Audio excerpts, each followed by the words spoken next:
Bom, já estamos aqui de volta, né, para darmos continuidade ao nosso culto. E hoje nós temos a presença de uma pessoa ilustre que eu conheci nos 10 dias de oração. Tive o prazer de ter o pastor Rafael conosco. Foi um culto de muitas bênçãos, um testemunho maravilhoso. E o pastor agora terá uma nova missão, que é assumir o distrito, o mais novo distrito, né, de Cerâmica-Cio. O nosso distrito do Parque Piauí será dividido e o pastor Rafael ficou com essa missão. Tenho certeza que ele irá cumprir, levar esse trabalho de forma magnífica, porque ele terá uma pessoa maravilhosa ao seu lado, lhe guiando, lhe mostrando o que fazer, que é Deus. E eu tenho certeza que Ele vai capacitá-lo mais ainda para mais essa missão para a qual ele foi chamado. E eu tenho certeza que o pastor está muito feliz por isso. Seja bem-vindo mais uma vez, pastor. O senhor pode ficar à vontade para falar um pouco desse novo desafio da sua vida e que o senhor venha falar hoje através do Espírito Santo, que seja uma bênção. Fique à vontade, seja bem-vindo. Obrigado, Elisângela. Bom dia a todos e a todas. É uma alegria enorme estar aqui com você para poder abrir a palavra do Senhor.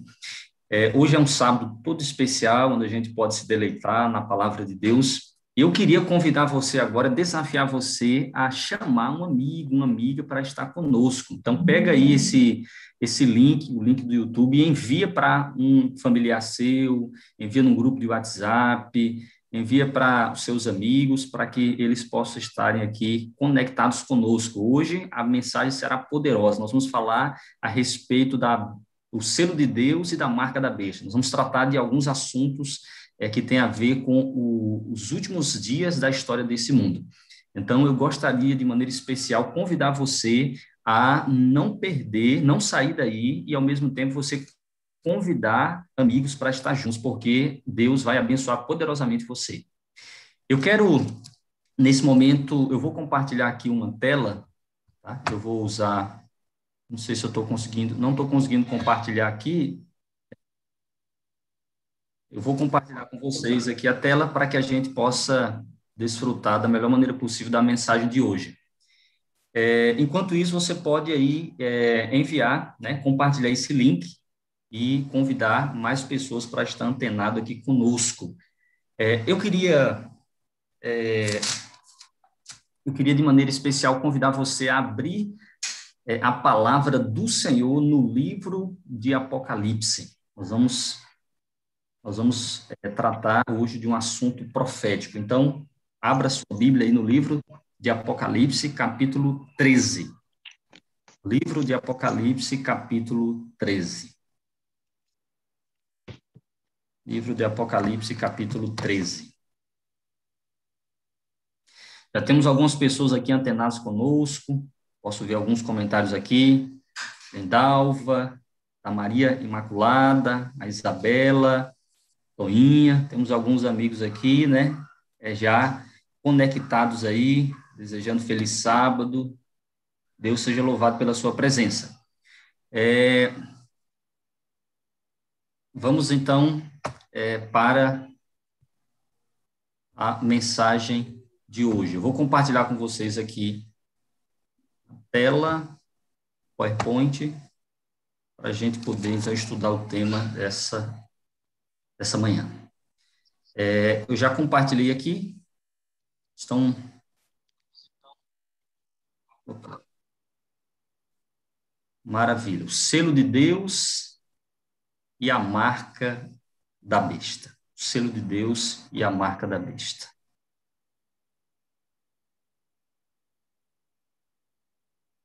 Vamos então abrir a Bíblia no livro de Apocalipse, como eu já disse.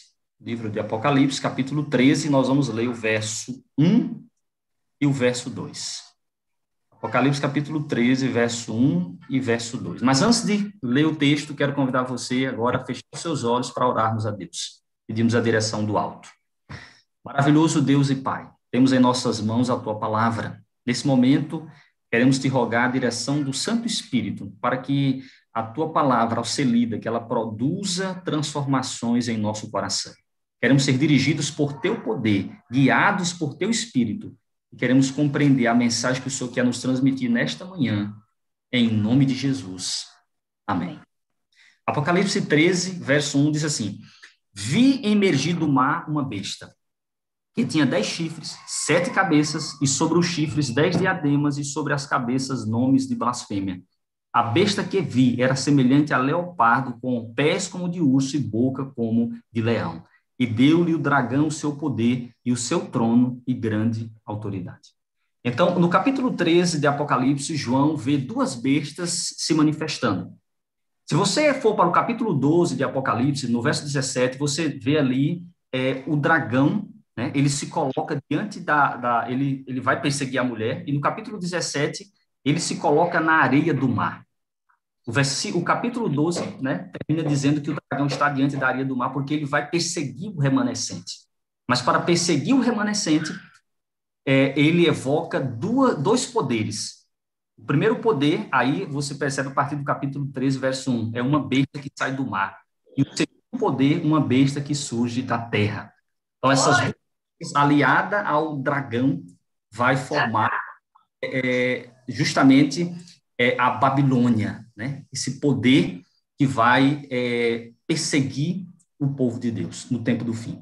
Agora, uma coisa interessante a gente perceber aqui, que esta besta que emerge do mar, ela tem os aspectos parecidos, né, com a besta ou com a última besta que Daniel vê no capítulo 7 do seu livro. Em Daniel capítulo 7, Daniel tem ali uma visão de 4 animais saindo do mar.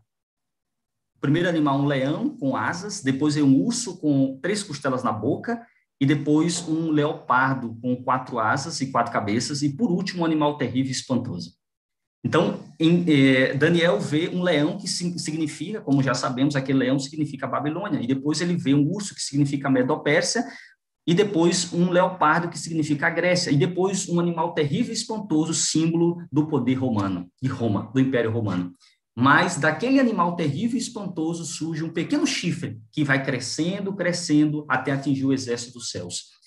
E esse chifre pequeno, as ações dele são diretamente contra Deus. Ele ataca a Deus e o povo de Deus, e esse chifre pequeno, ele, em Daniel 7:25, diz que ele muda os tempos e a lei e também persegue o povo de Deus.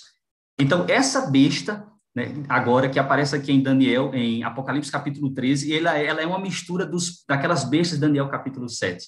Percebe que ela tem pés como de urso, boca, né, como de leão, ela parece com um leopardo, ela tem, o texto diz que ela tem 10 chifres e 7 cabeças. Ela é uma mistura daquelas bestas de Daniel capítulo, ou seja, as mesmas filosofias. E ela representa nada mais e nada menos, essa besta, do que o chifre pequeno do 4º animal, o chifre pequeno, Roma Papal. Então, e ela representa justamente Roma Papal. Mas não para por aí. No capítulo 13, você tem uma outra besta, como já disse, que surge da terra. No verso 11 diz assim, acompanha comigo, Apocalipse 13, verso 11, diz: vi ainda outra besta emergir da terra, possuía 2 chifres, parecendo cordeiro, mas falava como dragão. Exerce toda a autoridade da primeira besta na sua presença e faz com que a terra e os seus habitantes adorem a primeira besta, cuja ferida mortal fora curada. A primeira besta recebe uma ferida de morte, mas essa ferida é curada. E a segunda besta, ela surge da terra. Ela possui 2 chifres, ela parece cordeiro, mas ela fala como dragão. Quando ela abre a boca, ela manifesta realmente que ela provém do dragão. Ou seja, ela tem uma aparência cristã, mas ao mesmo tempo, quando você olha bem, quando você vê que ela abre a boca para falar, e ela justamente parece com o dragão, ou seja, com o diabo. E ela exerce toda a autoridade da primeira besta, ou seja, ela faz com que a terra e os seus habitantes adorem a primeira besta. Então, essa segunda besta, ela leva as pessoas a adorarem a primeira besta. Então, observe bem isso aqui. A primeira besta é que é adorada, mas a segunda besta, ela leva as pessoas a adorarem a primeira besta. Agora, quem é essa besta? Nós sabemos, e eu não vou ter tempo aqui para examinar todos os aspectos, né, dessa segunda besta, mas nós sabemos que esta segunda besta, ela representa os Estados Unidos da América. E os Estados Unidos, ele vai desenvolver um papel primordial nos últimos acontecimentos da história desse mundo. Agora, o que essa besta, esse poder, né? Esse poder, porque besta em profecia, besta é um animal, e um animal em profecia simboliza um poder político. E essa besta, ela faz algumas coisas. Olha, por exemplo, o que diz Apocalipse 13, verso 14, diz: seduz os que habitam sobre a terra, por causa dos sinais que lhe foi dado executar diante da besta, dizendo aos que habitam sobre a terra que façam uma imagem à besta, àquela que, ferida a espada, sobreviveu. Então, essa besta, ela seduz os habitantes da terra. E ela faz uma coisa interessante. Ela diz às pessoas da terra que devem fazer uma imagem à besta. Então, uma imagem é levantada para a primeira besta. Sabemos que a primeira besta é Roma papal. Roma teve duas fases, a fase dos imperadores e depois ela teve a fase em que os papas ganharam a preeminência. Então, Roma, na sua segunda fase, foi justamente aquela que perseguiu o povo de Deus e atacou o povo de Deus e mudou os tempos e a lei. Então, nós temos aí as mesmas ações dessa besta do chifre pequeno em Daniel, capítulo 7, e as ações da primeira besta em Apocalipse. Difama o tabernáculo, profere palavras blasfemas contra Deus. Mas aqui há uma coisa interessante em relação à segunda besta. Ela faz uma imagem à primeira besta. Agora, deixa eu fazer uma pergunta para você. Uma imagem é a mesma coisa da besta? A imagem é a besta? Claro que não. A imagem é uma visualização da besta, é uma representação dela. Então, você olha para a imagem e você vê na imagem a besta. Imagina que você está diante de um espelho e quando você olha para o espelho, você vê no espelho a sua imagem, mas a sua imagem não é você. A imagem é a representação de você. Então, aquela imagem que será erguida pela segunda besta nada mais é do que uma representação da primeira, mas não é ela, mas ela trabalha e atua através da imagem. Então, no final dos tempos, nós teremos a primeira besta agindo através da sua imagem, ela trabalha através da imagem. Beleza? Então, guarde isso contigo. A imagem da besta é que vai atuar, da primeira besta é que vai atuar no fim do tempo. Agora, o verso continua dizendo que lhe foi dado comunicar fôlego à imagem da besta. Então, é uma imagem e, de repente, esta imagem ganha vida. Aqui nos faz lembrar o livro de Gênesis, quando Deus cria o homem à sua imagem e semelhança e sopra nela o fôlego de vida. E ela ganha vida. Então, essa imagem vai ganhar vida. Para que não só a imagem falasse, então a imagem agora está falando. E ela fala, ela ganha vida, e ela faz morrer quantos não adoram a imagem da besta. Então, você percebe aqui um decreto de morte. Quem não adorar a imagem, vai morrer. Então, você percebe, em primeiro ponto aqui, o livro do Apocalipse nos falando de um decreto de morte que haverá para aqueles que não adorarem a imagem da besta.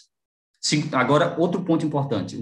O verso 17 diz: a todos os pequenos, os grandes e os ricos e os pobres, os livres e os escravos, faz que lhe seja dada certa marca sobre a mão direita ou sobre a fronte, para que ninguém possa comprar ou vender, senão aquele que tem a marca, o nome da besta ou o número do seu nome. Então, perceba agora um segundo decreto aqui. Primeiro, nós temos um decreto de morte. Nós estamos vivendo em épocas de decretos, não é isso? Mas aqui, o livro do Apocalipse nos mostra dois decretos importantíssimos. Primeiro decreto, um decreto de morte. Segundo decreto, será, então, estabelecida ou dada uma marca sobre a mão direita ou sobre a fronte, para que ninguém possa comprar ou vender. Então, você tem aqui um decreto que tem a ver com tem a ver com a parte econômica. As pessoas não vão poder comprar e nem vender, senão aquele que tem a marca sobre a mão direita ou sobre a fronte. Nós sabemos que esta marca é simbólica, né? Esta marca é simbólica. Assim como a besta é simbólica, essa marca é simbólica. O fato de Deus imprimir, por exemplo, a sua lei na mente dos 144 mil, não significa que ele vai imprimir com carinho, mas significa que estará no seu caráter, na sua mente, no seu coração. E sobre a mão na Bíblia tem um aspecto de ação, né? De agir. Então, as pessoas que receberem a marca, elas receberão na sua mente, né? Elas acreditarão piamente nisso e, ao mesmo tempo, elas agirão em favor disso. Mas vamos lá, o que significa, o que seria esta marca que as pessoas receberiam? Antes de responder o que é a marca, a gente primeiro precisa saber o que é a imagem, porque a besta trabalha através da imagem. Entendeu isso? Então, a primeira besta que recebeu a ferida, não é ela que vai ganhar proeminência, de maneira que ela vai atuar e governar no mundo inteiro. Não, é a imagem dela que vai falar através dela, ou por ela. Mas o que é a imagem? Como ela será formada? Ellen White, ela, no livro O Grande Conflito, na página 443, ela diz que, a fim de formarem os Estados Unidos uma imagem da besta, né, o poder religioso deve a tal ponto dirigir o governo civil que a autoridade do Estado também seja empregado pela igreja para realizar os seus próprios fins. Então, lembra que no passado a igreja cristã, ela se uniu ao Estado, a igreja cristã se tornou paganizada, ela se uniu ao Estado e ela então oprimiu aqueles que não concordassem com seus dogmas? A mesma coisa vai acontecer no futuro. Ou seja, quando os Estados Unidos, né, eles formaram uma aliança, né, com a besta que sai do mar, o papado, formaram uma aliança. O poder religioso vai dar as mãos ao poder civil. Então, você tem uma junção de poder religioso com poder civil. A imagem da besta nada mais é do que justamente a união da igreja com o Estado. Então, a igreja, quando ela se unir com o Estado, formar-se-á, então, uma união desses poderes. E aí a imagem da besta estará formada. Quando a imagem se formar, vai acontecer o quê? Vai acontecer, então, a imposição de um decreto. Na verdade, dois. Um econômico e outro de morte. Mas vamos lá. A imagem da besta, ela diz, né, no Grande Conflito, página 449, representa a forma de protestantismo apóstolo que se desenvolverá quando as igrejas protestantes buscaram o auxílio do poder civil para a imposição dos seus dogmas. Então, perceba que não é o governo que vai decretar, que vai determinar um decreto. Perceba isso, é o povo que vai buscar um decreto. Você percebeu isso? É o povo que vai buscar um decreto. No próprio ato de religioso, ou dever religioso, por meio do poder secular, formariam as igrejas mesmas uma imagem à besta, daí a obrigatoriedade da guarda do domingo nos Estados Unidos equivaler a impor a adoração à besta e à sua imagem. Irmãos, às vezes a gente acha que vai ser os governos de esquerda ou de direita que vão impor um decreto. Mas não é isso que o Espírito de Profecia diz. O Espírito de Profecia diz que é o povo que vai levar, que vai pedir, né, esses decretos. É a pressão popular aos governos, seja de esquerda ou direita. Então, não importa se é esquerda ou direita que vai estar governando. O povo vai pressionar o governo. Os eventos finais, página 102, a fim de se fazerem populares e conquistarem, né, a simpatia do povo, os legisladores hão de ceder ao desejo deste de obter leis dominicais. Então, é o povo que vai, é justamente o povo que vai levar, ou que vai, o povo que vai chegar nos governos e pedir, né, e pressionar os governos a impor um decreto. E aí, ela diz assim, Satanás dá sua interpretação aos eventos, e os homens pensam como ele quer que o façam, que as calamidades que enchem a terra constituem o resultado da transgressão do domingo. Tensionando aplacar a ira de Deus, esses homens influentes fazem leis impondo a observância do domingo. Então, percebe que Satanás dará interpretação aos eventos.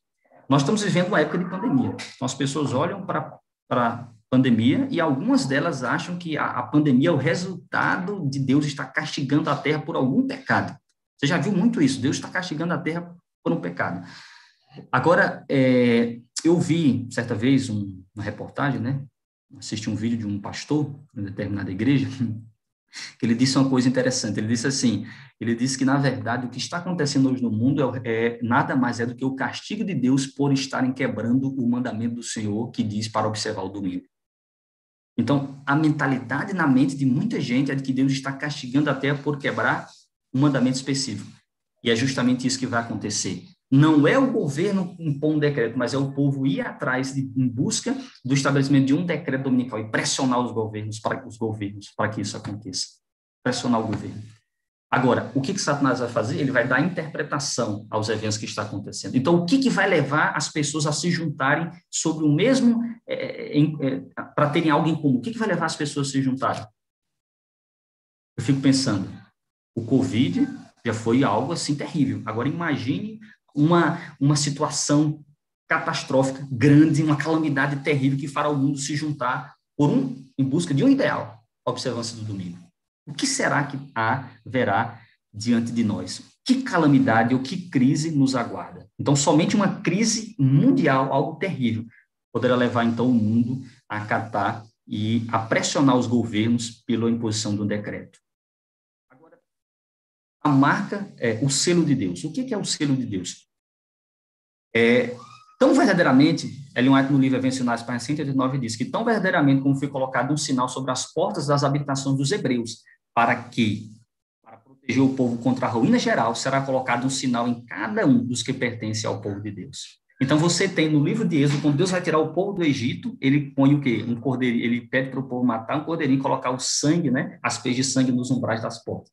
E o anjo da morte vem e todos aqueles que estão sem o sangue na porta são mortos. A mesma coisa vai acontecer no livro do Apocalipse.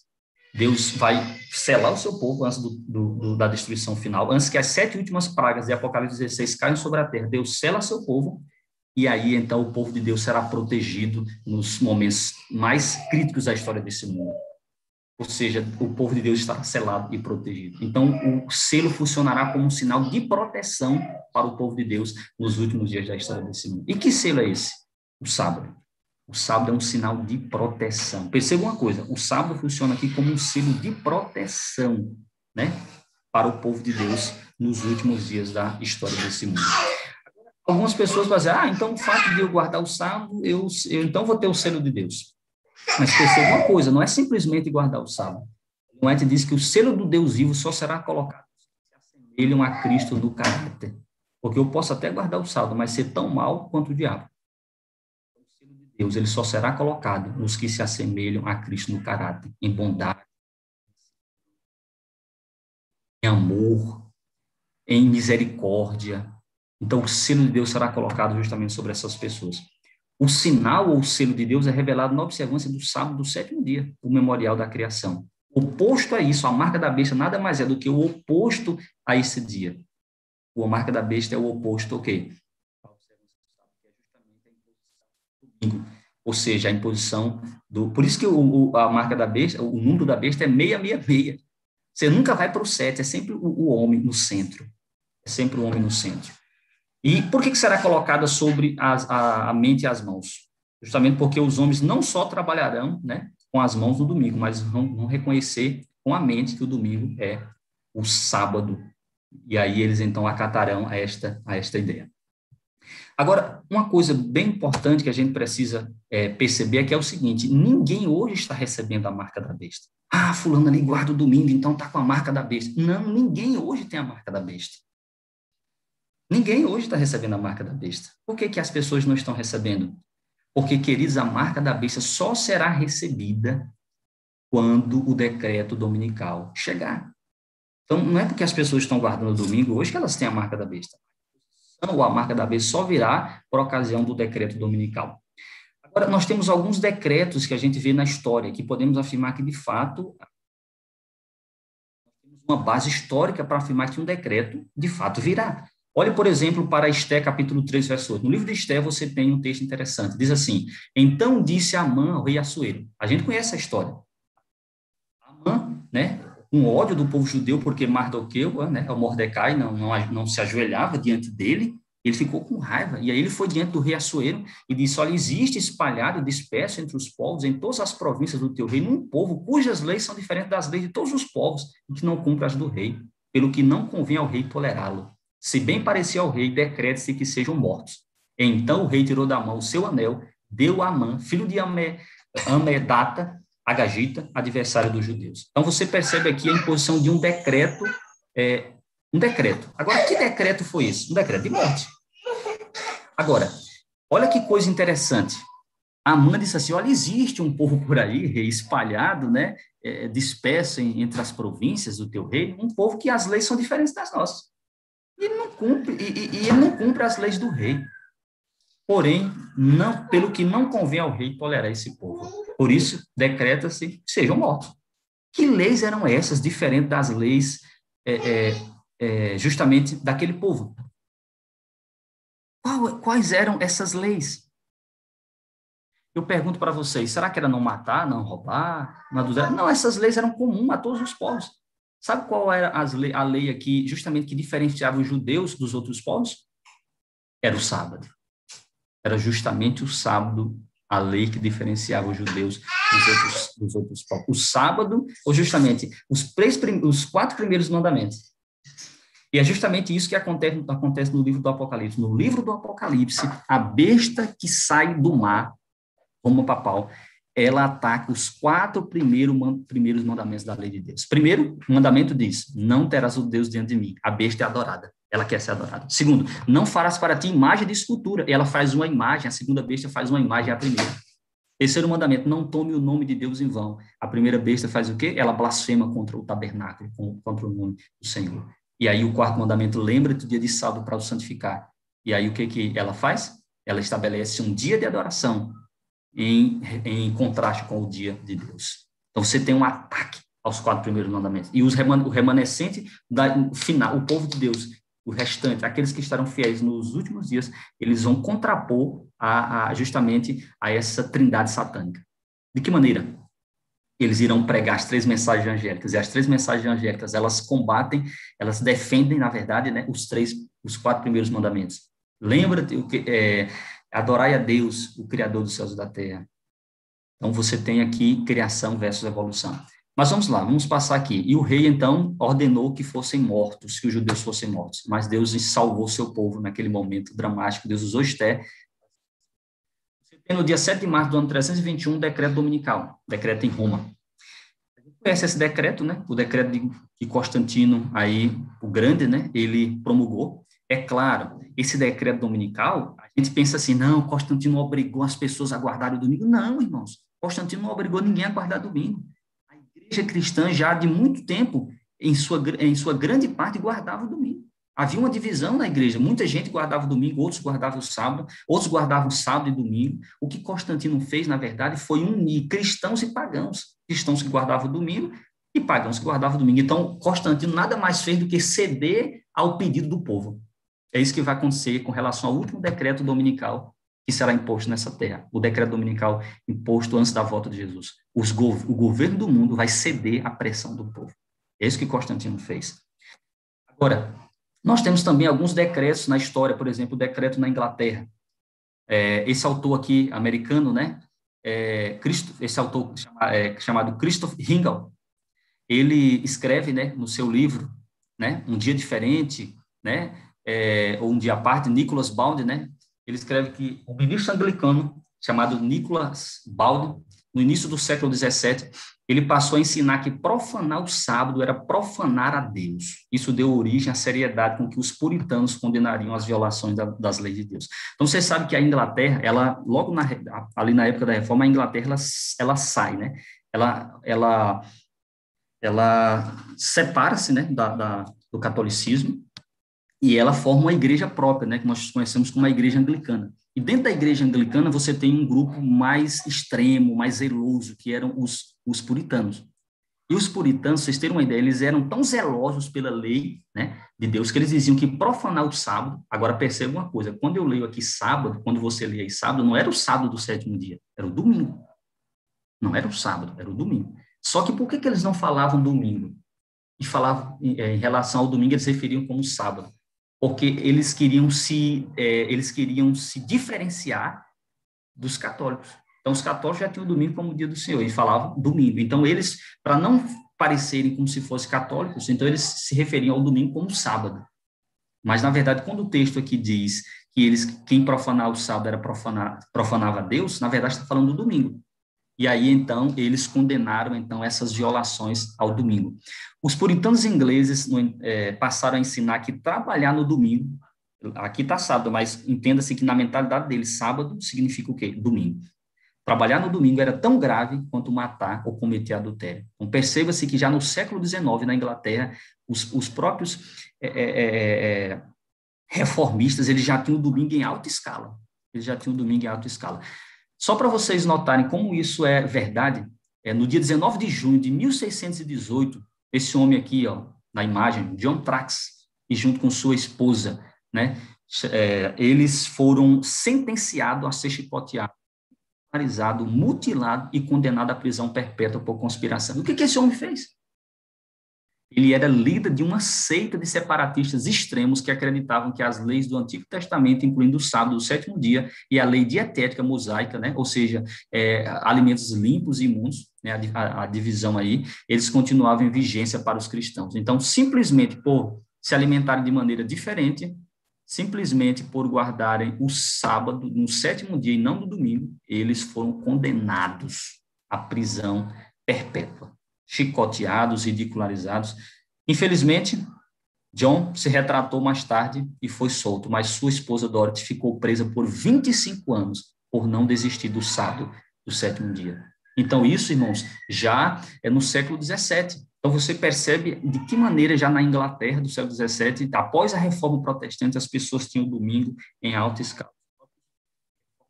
Né? Ali, os próprios puritanos, né?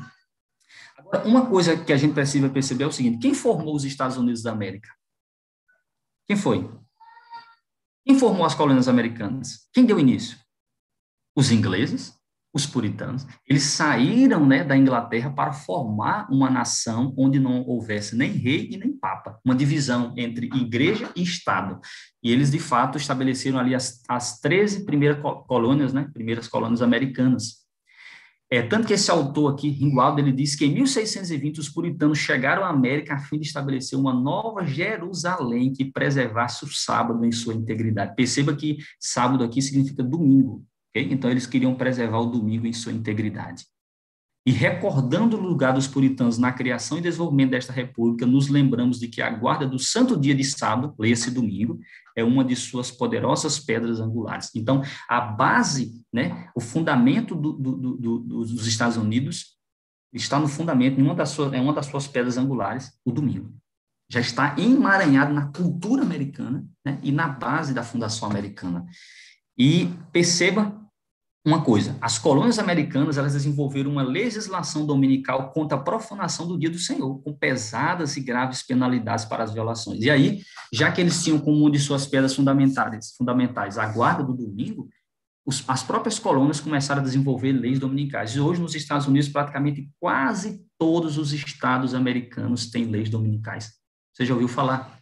Leis azuis, né? Ou a Blue Lei, né? A lei azul, ou as leis azuis, né? Essas colônias americanas têm essas leis dominicais, inclusive com pena de morte. É claro, essas leis estão engavetadas. Hoje elas não funcionam mais. Já funcionaram no passado, mas hoje não funcionam. Por que elas não funcionam mais hoje? Porque quando chegaram aí, quando os maçons, né, fundaram a República, eles estabeleceram que deveria haver uma separação entre igreja e Estado. O Estado deveria ficar de um lado e a igreja do outro. E aí eles, então, pegaram essas leis e aí engavetaram essas leis. Através de uma jurisprudência, eles foram lá na Suprema Corte engavetaram essas leis. E essas leis estão engavetadas até hoje. Agora, para que essas leis possam voltar ou entrar em vigor, o que precisa acontecer? Mudar a Constituição americana? Não. Você simplesmente traz essas leis de volta através de uma jurisprudência, novamente na Suprema Corte americana, e você coloca as leis em vigor. Então, o estabelecimento de um decreto dominical é muito mais fácil do que eu e você imaginamos. Gribbe diz que a Nova Inglaterra aprovou leis que proibiam não só crimes sexuais, mas também blasfêmia, embriaguez, jogos de azar e violação da santidade do sábado por meio do comportamento inadequado. Então, ou seja, quebrar o domingo, né, para eles, ali no estabelecimento, na Nova Inglaterra, né, eles que fazem parte, né, um aglomerado de estados americanos, para eles, quebrar o domingo era a mesma coisa de praticar um crime sexual. Isso está emaranhado na cultura americana. Eu lembro até de uma história de um homem que roubou um animal, e ele roubou o animal, e quando chegou no domingo, as pessoas, os guardas encontraram ele, né, os policiais encontraram ele com o animal que ele tinha roubado. Disse, mas você roubou um animal e aí você não andou quase nada, o que houve? Você foi encontrado aqui tão perto. E ele respondeu assim, sim, é porque hoje é domingo, e no domingo eu não posso, a gente não pode andar tanto.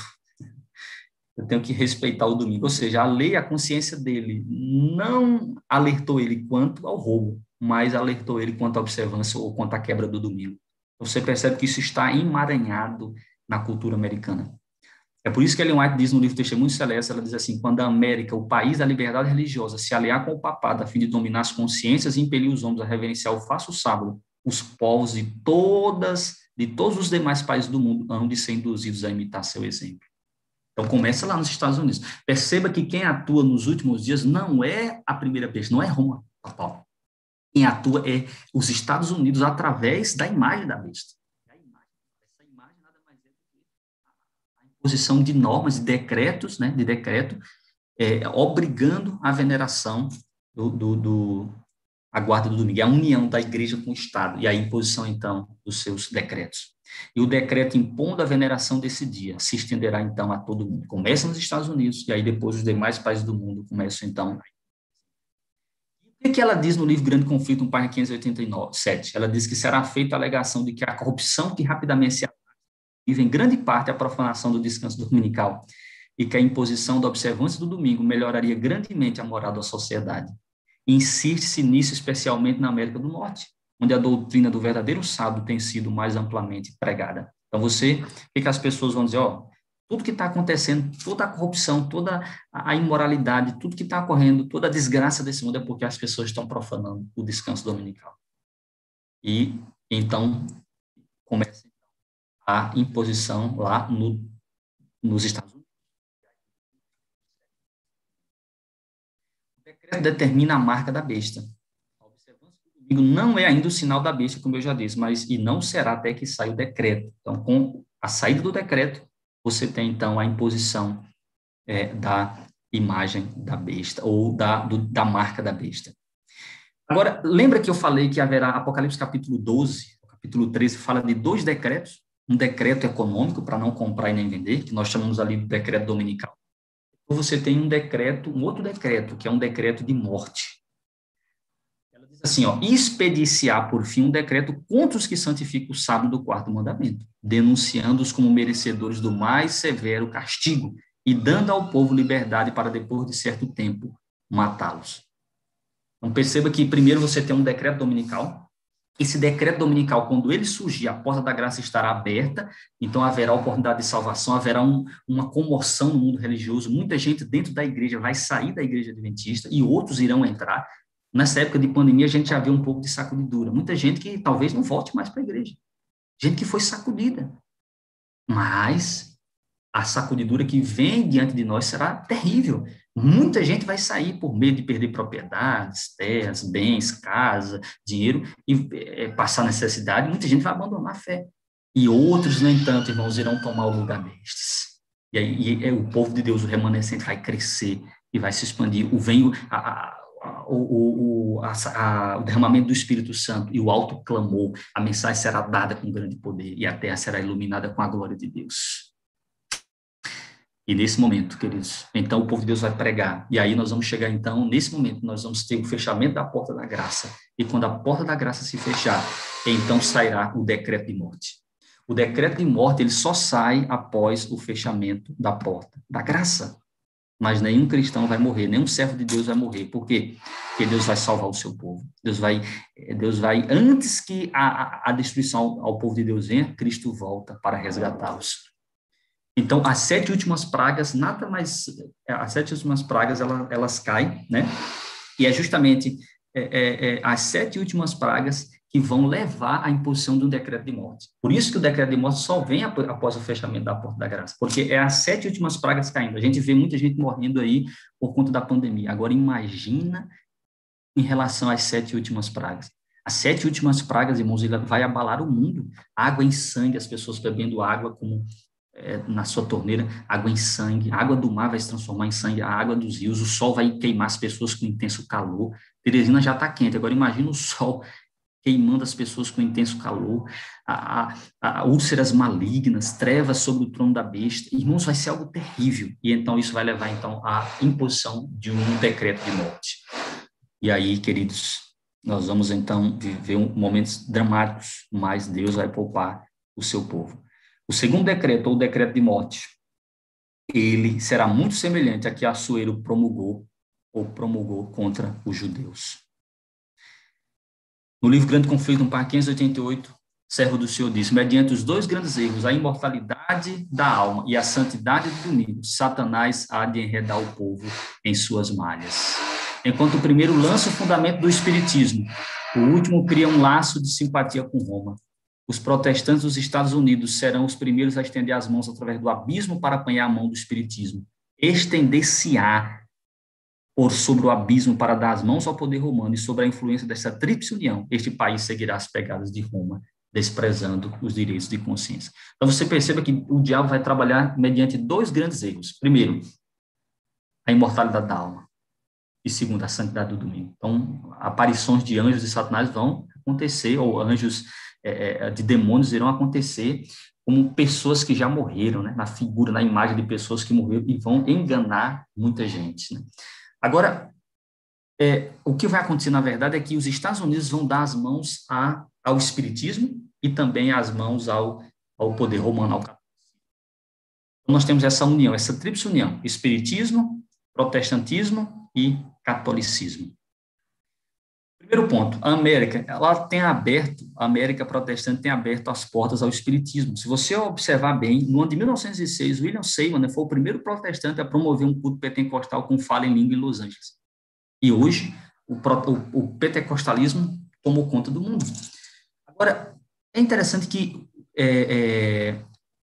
o diabo, ele se manifesta justamente, ele se manifesta de maneira poderosa em locais onde você tem aquela bagunça, zoada, gritos, gritarias, e ali você abre margens para a operação do espiritismo.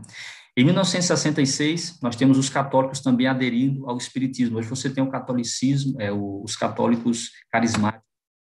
O segundo ponto não é somente o protestantismo e o catolicismo das mãos ao espiritismo, mas nós temos o segundo ponto, que é o protestantismo das mãos ao poder romano. Em 1965, a gente sabe que o catolicismo, ou a primeira besta, a besta que sai, recebeu uma ferida mortal, mas ela foi curada, essa ferida mortal. E em 1965, o Paulo VI, né, foi o primeiro papa a visitar os Estados Unidos após a ferida mortal que foi dada ao papado. Em 2015, o Papa Francisco voltou lá nos Estados Unidos. Ele foi recebido, sabe como? Ele foi recebido, saudado com uma consciência moral da humanidade. Em 1928, nós temos aqui o Papa João Paulo II lançando a encíclica O Dia do Senhor. Então, para ele, na sua encíclica, ele dizia que, no parágrafo 67, né, dizia que é natural que os cristãos se esforcem para que também, nas circunstâncias específicas de nosso tempo, a legislação civil tenha em conta o seu dever de santificar o domingo. Então, ele exorta os irmãos a trabalhar incansavelmente para que o dia do domingo seja reconhecido. Então, você tem aqui, em 1998, uma encíclica papal do Papa João Paulo II, muito conhecida. Em 2017, nós temos uma outra encíclica, e essa encíclica aqui, a Laudato Si, que foi escrita pelo Papa Francisco, as pessoas têm estudado ela ao redor do mundo. E na página 71, ele vai fazer uma referência ali ao descanso da Terra no 7º ano, e ele vai dizer que também precisamos trabalhar para que o nosso planeta tenha um descanso, um dia de descanso. O ecossistema precisa de um descanso semanal. E você sabe que dia é esse? Não é o sábado, é o domingo. Nós temos, por exemplo, na Europa, né, esse grupo aqui, Europe Sunday Alliance, que é um grupo, né, aliança, né, pelo domingo na Europa, formado por mais de 300 igrejas aí que trabalham junto aí com seus sindicatos, também junto, né, igrejas que trabalham para que o domingo seja reconhecido e mantido, né, como um dia de descanso. Você tem também aí outros grupos, por exemplo, de protestantes também, né, lá o The Lost Day, outro Alliance, né, outro grupo de protestantes lá nos Estados Unidos. Aqui são igrejas agora protestantes na América, né? E Ellen White diz o seguinte: mais e mais o mundo despreza as reivindicações divinas. Os homens têm se tornado ousados na transgressão. A maldade dos habitantes do mundo já quase encheu a medida de sua iniquidade. Esta terra já quase chegou ao ponto em que Deus há de permitir ao destruidor operar com ela segundo a sua vontade. A substituição da lei de Deus pelas dos homens, a exaltação por autoridade meramente humana do domingo, posto em lugar do sábado bíblico, é o derradeiro ato do drama. Quando essa substituição se tornar universal, Deus se revelará. Ele se erguerá em sua majestade para sacudir terrivelmente a terra. Sairá do seu lugar para punir os habitantes do mundo por sua iniquidade, e a terra descobrirá o seu sangue e não mais esconderá os seus mortos. Uau, que texto extraordinário. Ellen White diz aqui que a terra já quase chegou ao limite, né? A maldade dos habitantes do mundo já quase encheu a medida da sua iniquidade. Ela diz aqui que o último ato do drama é justamente a mudança do sábado para o domingo. E quando isto acontecer, Deus se levantará do seu trono para punir os habitantes do mundo. E aí nós temos, então, as 7 últimas pragas caindo sobre os habitantes da terra. As 7 últimas pragas caindo. Queridos, agora uma coisa interessante. Eu disse para vocês que nesse momento dramático, né? O último ato do drama é justamente o decreto dominical, depois o decreto de morte, e aí, quando o povo de Deus estiver justamente passando por esse decreto de morte, antes que o decreto de morte se realize, antes que ele seja expedido, né, muita gente vai tomar posição e vai atrás para destruir o povo de Deus, mas as suas armas irão se tornar em palha. Antes que o povo de Deus seja destruído, Deus vai intervir e vai salvar o seu povo. Jesus vai voltar para resgatar a sua igreja. A libertação final está assegurada aos remanescentes de Deus, irmãos. Diga amém. Não importando quão frágeis eles sejam aos olhos do mundo, a aparente derrota se converterá em vitória, pois no auge da batalha, o Senhor fará ouvir a sua voz majestosa. Ele fará ver o golpe do seu braço que desce com indignação de ira. E então um cântico haverá entre vós como na noite em que se celebra uma festa santa. O povo de Deus será perseguido, o povo de Deus será rejeitado, humilhado, desprezado, mas Deus vai intervir para reanimar, para resgatar, para fortalecer e para preservar seu povo. Uau, que promessa extraordinária. Nós estamos vivendo bem pertinho disso acontecer. Nós estamos vivendo bem pertinho dos últimos momentos, dos últimos instantes ou segundos da história desse mundo. Jesus está vindo para nos buscar. O que precisamos fazer é nos manter fiéis à promessa e à aliança que fizemos com o Senhor. No ano de 1989, exatamente no dia 3 de setembro, o Boeing 737-200 da Varig, ele saiu da cidade de Guarulhos, lá em São Paulo. Era o voo 254, em direção, destino final, a cidade de Belém. Aquele avião faria pelo menos 6 escalas, né? Mas o destino final dele era a cidade de Belém, a capital do Pará.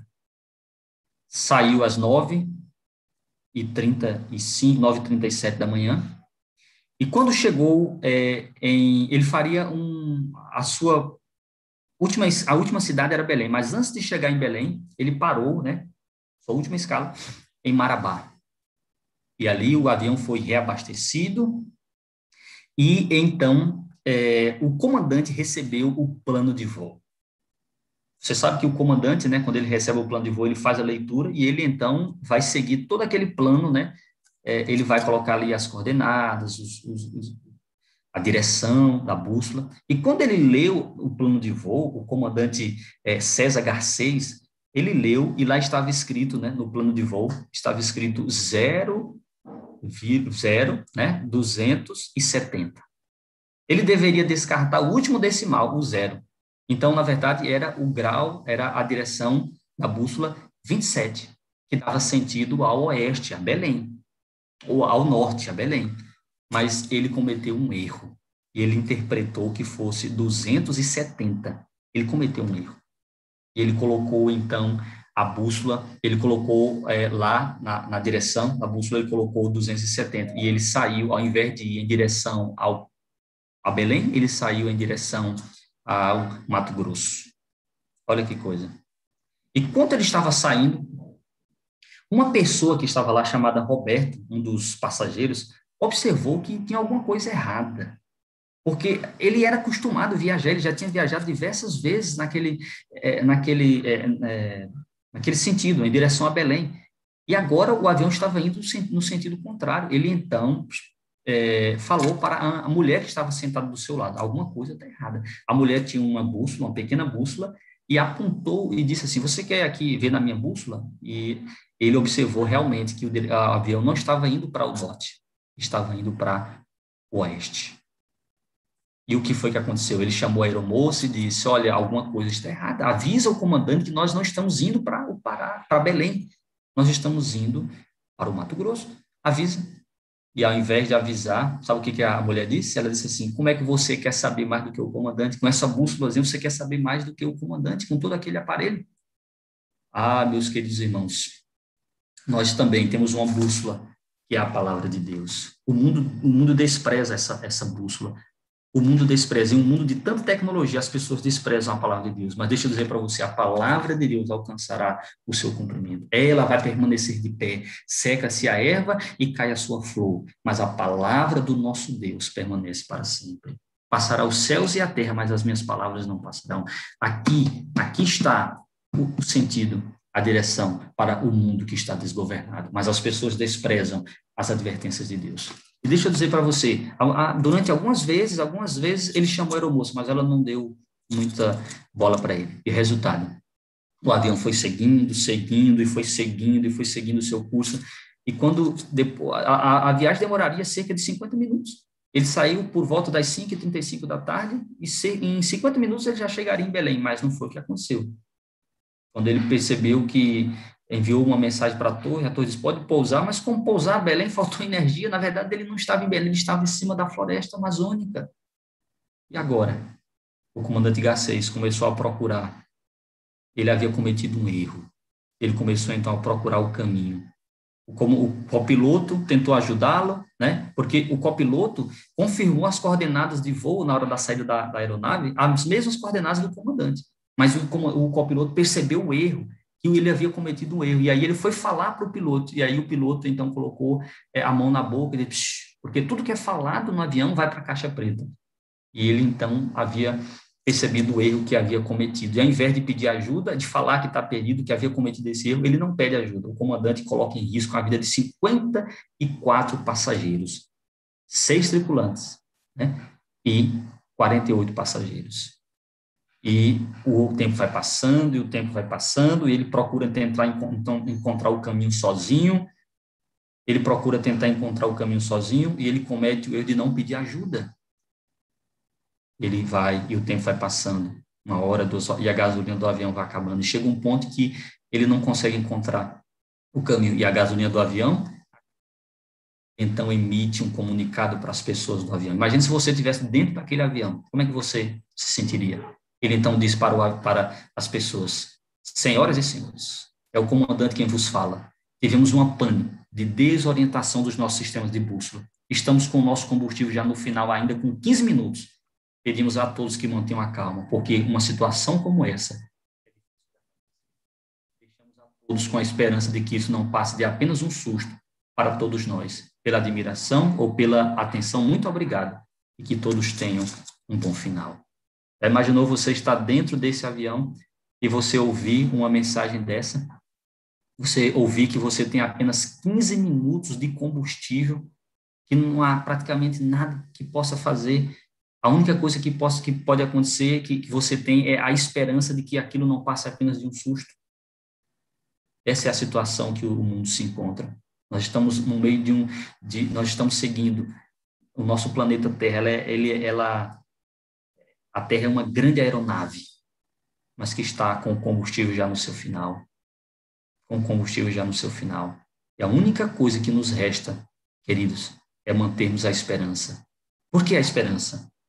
Porque quem está no controle da história não é o comandante Garcês. Quem está no controle da Terra não é o comandante Garcês, mas é o Senhor Jesus. E ele vai dirigir a história para o final que ele quer. Mas o que aconteceu aqui?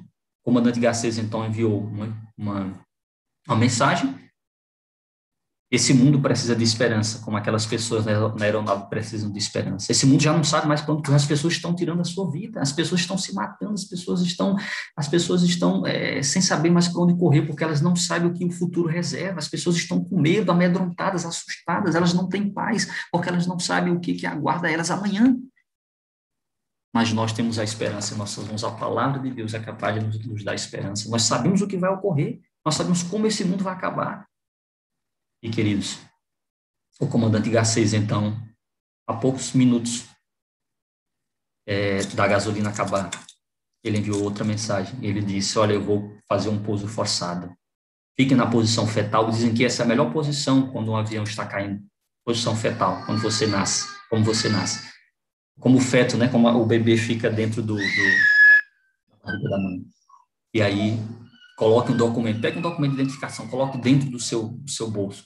Claro, depois as pessoas, os corpos estarão ali, facilitaria o reconhecimento. E coloquem o cinto de segurança, nós vamos pousar. E ele fez um pouso forçado no meio da floresta amazônica. Pouso forçado. E no pouso, na hora do pouso, as asas do avião se partiram.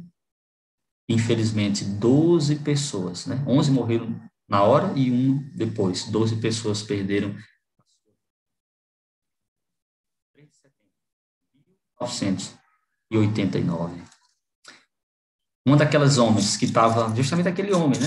Que estava ali com a bússola, fez um grupo, né? Juntou-se com mais alguns, eles foram em busca de ajuda numa fazenda, cerca de 40 quilômetros ali perto. E aí pediram ajuda e veio a FAB. E 2 dias depois recolheram, então, os sobreviventes e os corpos daqueles que morreram.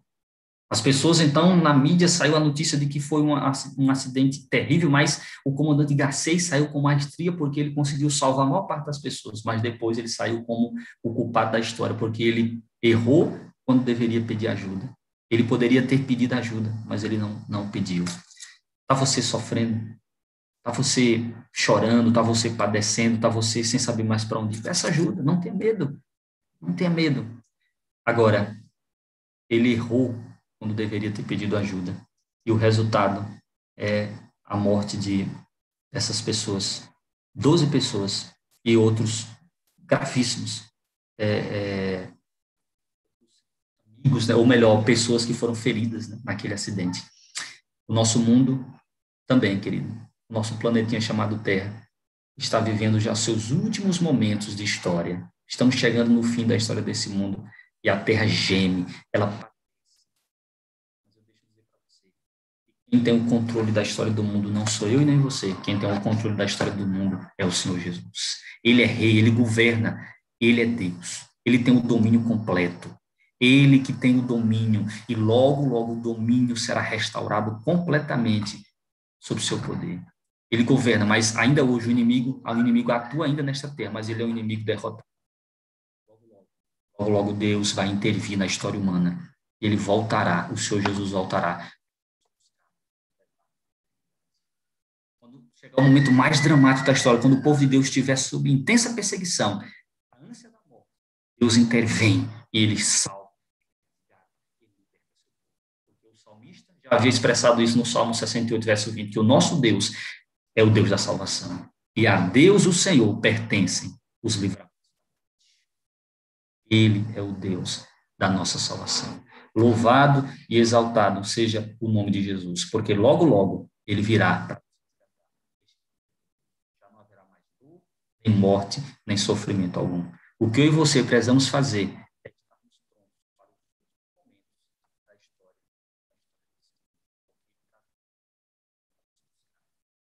Eu queria fazer agora, nesse momento, um apelo especial para você. Você que por algum motivo ou por alguma razão, você se distanciou da casa de Deus, se distanciou do Senhor, dos caminhos do Senhor, ou permitiu que a pandemia enfraquecesse a sua fé, mas hoje você compreende que realmente Deus está dirigindo o curso da história e que o maior desejo de Deus é ver você na eternidade. Você quer voltar para os braços de Jesus, e você quer reafirmar a aliança com Ele, e você quer ser fiel a Ele.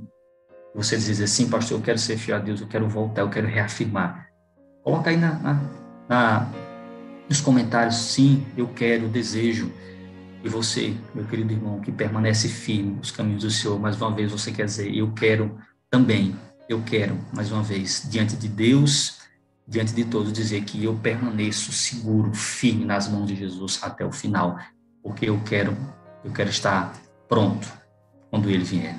Se você assim deseja, se você deseja permanecer fiel ao Senhor, se você deseja estar pronto para o encontro com Jesus, eu queria, nesse momento nós vamos ouvir uma música, e após cantarmos essa música, eu queria convidar você a fechar os olhos para que a gente possa orar ao Senhor.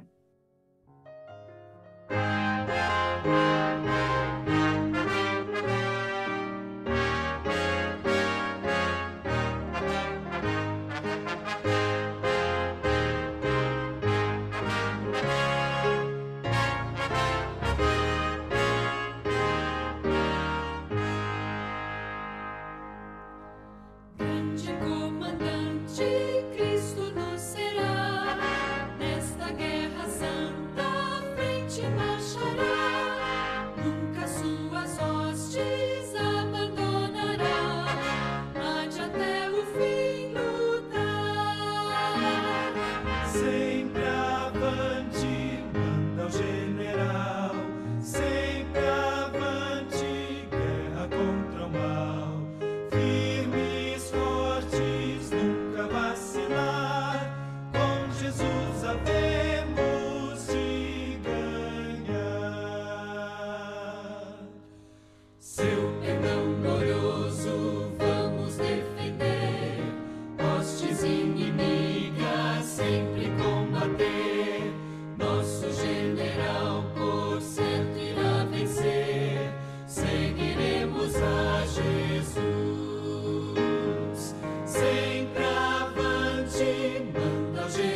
Esse mundo caminha para o seu desfecho final, mas nós queremos caminhar com as nossas mãos seguras no teu braço poderoso.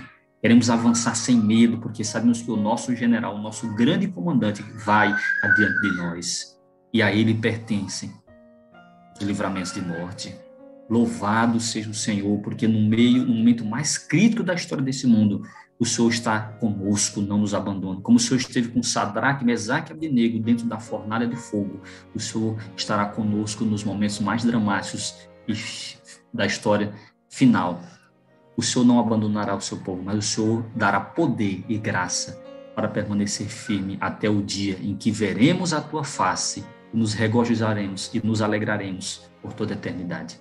Nos abençoa, queremos reafirmar nossa aliança, nosso pacto contigo. Por favor, nos batiza com teu Espírito e permita, Senhor, que estejamos em pé naquele dia, na volta de Jesus, na presença do Filho do Homem. Pedimos isso agradecidos em nome de Jesus Cristo. Amém. O bom Deus abençoe você, que o amor de Deus o Pai, a graça do Senhor Jesus e as doces consolações do Espírito acompanhem você e sua família hoje e sempre. Amém. Amém.